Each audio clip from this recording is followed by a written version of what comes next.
오늘은 12월 20일 월요일입니다. 모쪼록 오늘 하루 주님과 함께 동행하는 복된 한 날 되시기를 바랍니다. 다 함께 묵상기도 드리시겠습니다. 좋으신 주님 감사합니다. 대림절 넷째 주일을 맞이하며 주님의 탄생과 다시 오시겠다는 약속을 기억하게 해 주십시오.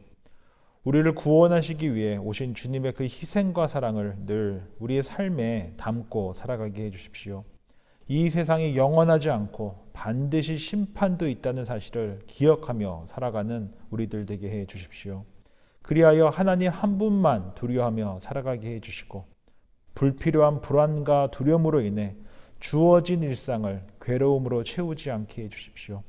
주의 말씀을 먹고 살아가며 믿음, 소망, 사랑을 맺으며 살아가게 해 주십시오. 그렇게 우리의 삶이 주님의 진선미로 빚어지는 우리들 되게 해 주십시오. 주의 말씀을 받습니다. 주실 말씀을 통해 오늘 하루도 주의 말씀을 먹고 소망 가운데 살아가는 우리들 되게 하여 주옵소서. 예수님의 이름으로 기도드립니다. 아멘. 다 같이 찬송가 89장 함께 찬양하시겠습니다.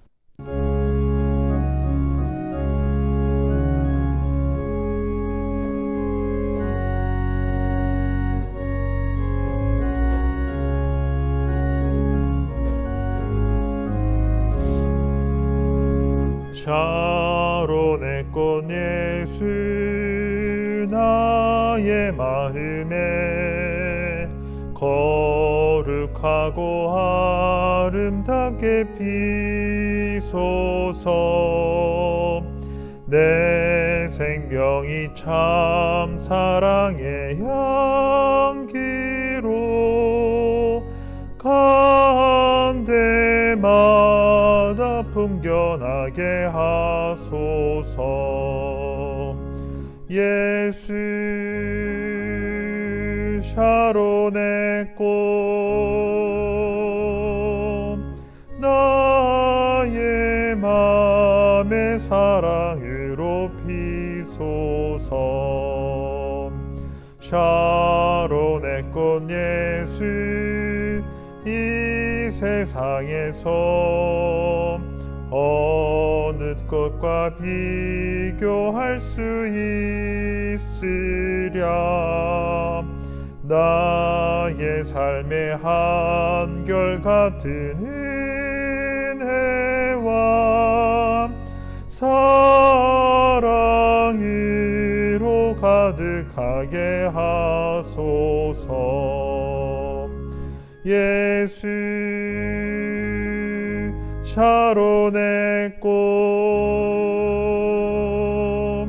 나의 맘의 사랑으로 피소서. 샤론의 꽃 예수 모든 질병은 한이 없는 능력으로 고치사.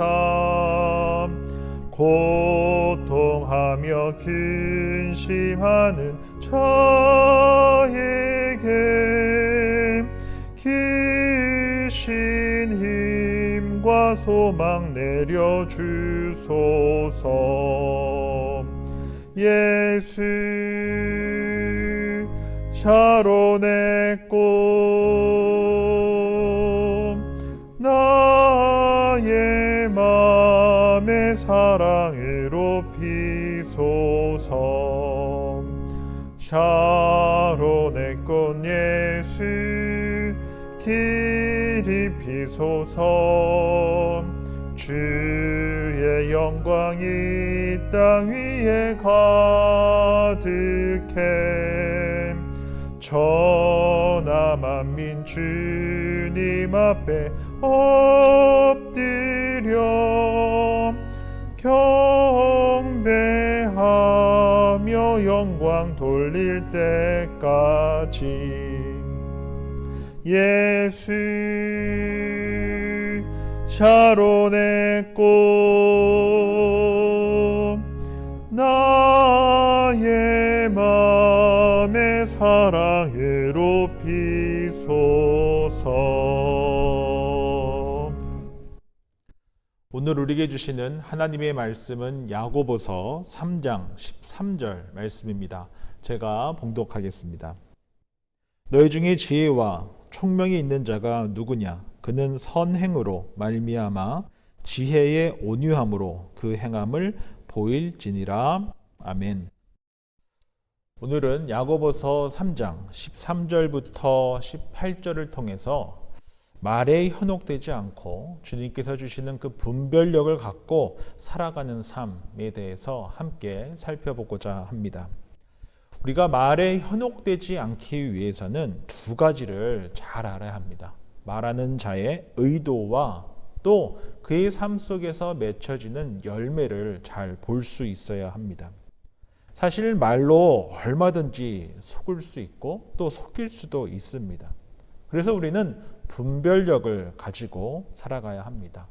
또한 분별력을 갖기 위해서는 분별하기 위한 기준이 있어야 하는데 야고보 사도는 13절에 몇 가지 기준을 이야기해 줍니다.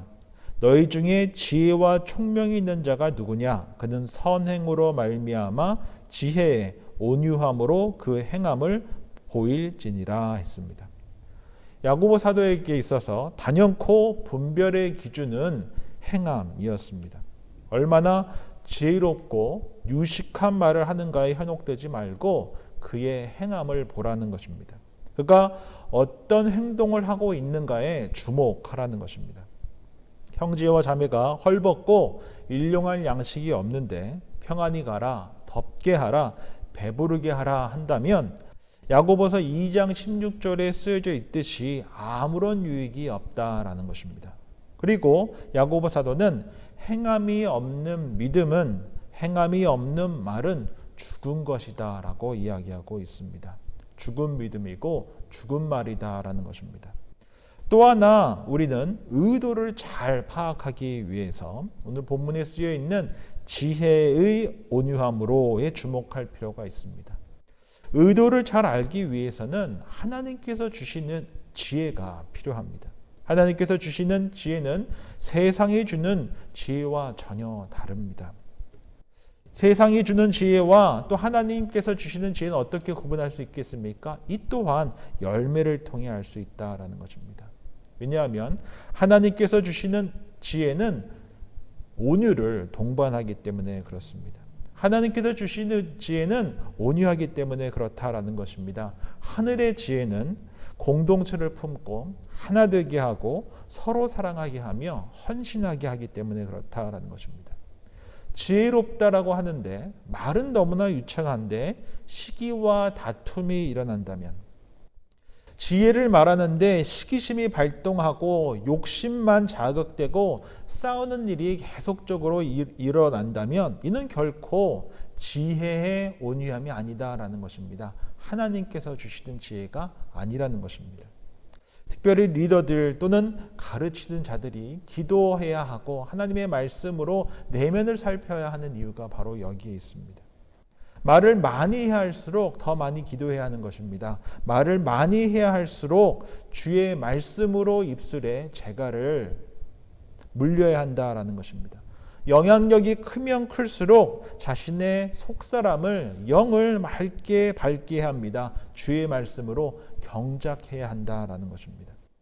지혜의 온유함으로 가르치고 지도하지 않으면 아무리 맞는 말을 한다 할지라도, 지혜로운 말을 한다 할지라도 그 안에서 시기와 다툼만 충만한 공동체가 될 수 있기 때문에 그렇다는 것입니다.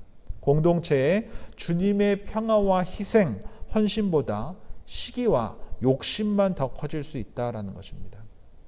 때론 보모로서 또는 가르치는 자로서 지혜의 온유함으로 하나님께서 주시는 지혜를 갖고 지도하기 위해 기도해야 합니다. 하나님께 구해야 합니다. 틀린 말을 하진 않았는데 사람들의 마음에 상처를 주고 자기 자랑만 하고 현실과는 너무나 동떨어진 이야기들을 한다면 이는 상대에 대한 충분한 이해와 관심이 없이 죽든지 말든지 무심코 던지는 돌과 같기 때문에 그렇다라는 것입니다. 공기의 진동일 뿐 사람의 마음도 공동체의 어떤 선한 영향력도 끼치지 못하며 아무런 변화를 만들어내지 못하기 때문이다라는 것입니다. 그래서 15절에 나와 있듯이 이러한 지혜는 위로부터 내려온 것이 아니요 땅 위의 것이요 정욕의 것이요 귀신의 것이니라고 했습니다. 참된 지혜는 하늘로부터 오는 지혜이고 온유함을 동반합니다. 다른 말로 하면 진심과 사랑이 담긴 말이다라는 것입니다. 사랑과 진심이 담기지 않은 말은 아무리 옳은 말이다 할지라도 옳게 들리지 않기 때문에 그렇습니다. 시기와 다툼, 혼란과 악한 일만 만들어낸다라는 것입니다. 반면 하늘의 지혜, 하나님께서 주시는 지혜, 이 지혜의 온유함은 무엇입니까? 우리 17절, 18절 봅니다. 오직 위로부터 난 지혜는 첫째 성결하고 다음에 화평하고 관용하고 양순하며 긍휼과 선한 열매가 가득하고 편견과 거짓이 없나니 화평하게 하는 자들은 화평으로 심어 의의 열매를 거두느니라 했습니다.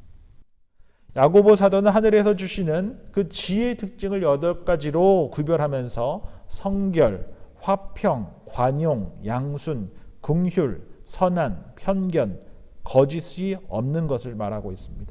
하나님 앞에서 자기 스스로 순결하고 하나님께서 사랑하라고 붙여주신 이웃들에게 긍휼의 마음을 갖고 살아가는 것입니다. 그래서 우리는 말의 화려함에 속지 말고 하나님 앞에서 어떻게 거룩한 삶을 살아가고 있는지, 이웃들을 긍휼의 마음으로 대하고 살아가고 있는지를 보면 참과 거짓을 구별할 수 있다라는 것입니다.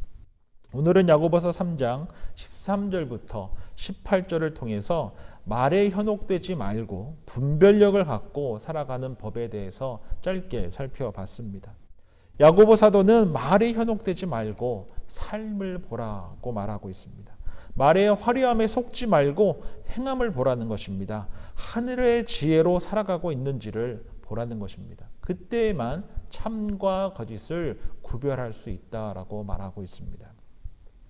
정서적으로 건강한 영성의 저자인 피터 스카즈로 목사가 쓴 책에 보면 카라마조프의 형제들에 있는 한 내용을 소개하고 있습니다. 한 돈 많은 여인이 어떻게 하나님의 존재를 알 수 있습니까? 라고 수도사에게 묻자 수도사가 다음과 같이 답을 했다고 합니다.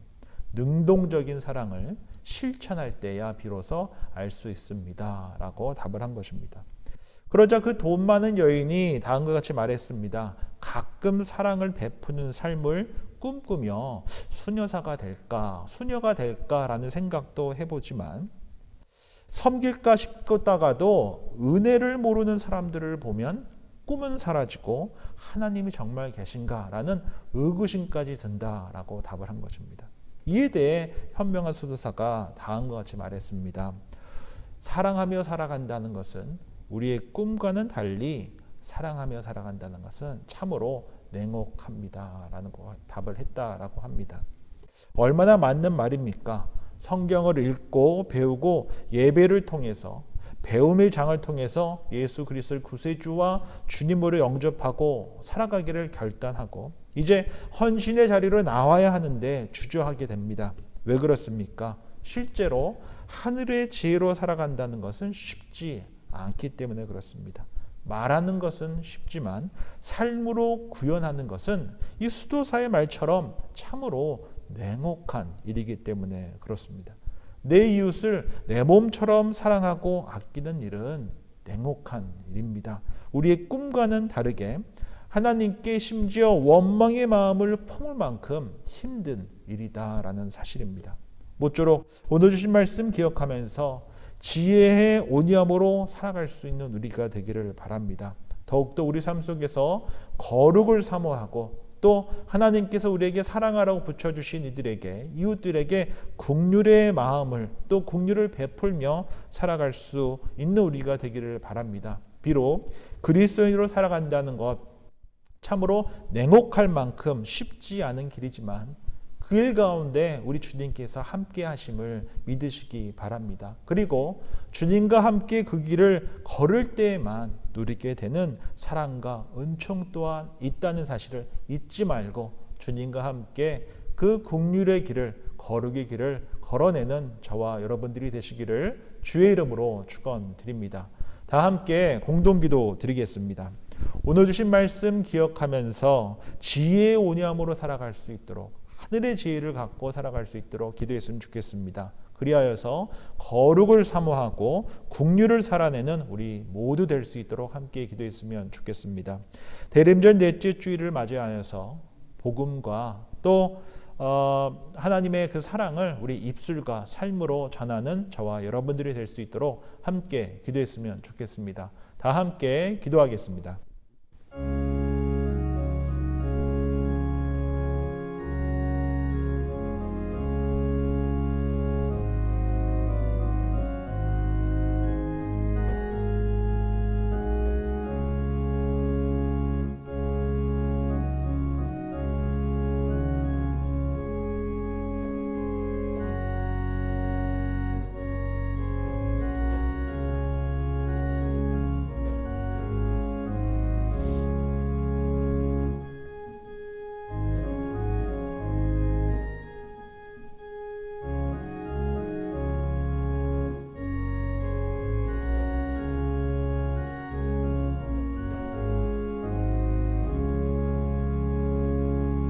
좋으신 주님 감사합니다. 오늘 주신 말씀 기억하면서 지혜의 온유함으로 살아가게 해 주십시오. 하나님께서 주시는 지혜로 말미암아 가르치고 살아가게 해 주십시오. 이를 위해 기도하게 해 주십시오. 주의 말씀을 묵상하게 해 주십시오. 그렇게 우리의 속사람을 경작하게 해 주십시오. 많은 말을 하기보다 하늘의 지혜가 드러나는 말을 하게 해 주십시오. 자기 자랑이 아닌 주님만을 자랑하는 말이 되게 해 주십시오. 그리하여 말로 인해 상처와 괴로움이 가득한 공동체가 아닌 말로 인해 주님의 지혜와 그 지혜의 온유함이 심겨져 거룩과 긍휼이 자라는 주님의 교회 되게 해 주십시오. 예수님의 이름으로 기도드립니다. 아멘. 하늘에 계신 우리 아버지, 아버지 이름을 거룩하게 하시며 아버지의 나라가 오게 하시며 아버지의 뜻이 하늘에서와 같이 땅에서도 이루어지게 하소서. 오늘 우리에게 일용할 양식을 주시고 우리가 우리에게 잘못한 사람을 용서해 준 것 같이 우리 죄를 용서하여 주시고 우리를 시험에 빠지지 않게 하시고 악에서 구하소서. 나라와 권능과 영광이 영원히 아버지의 것입니다. 아멘.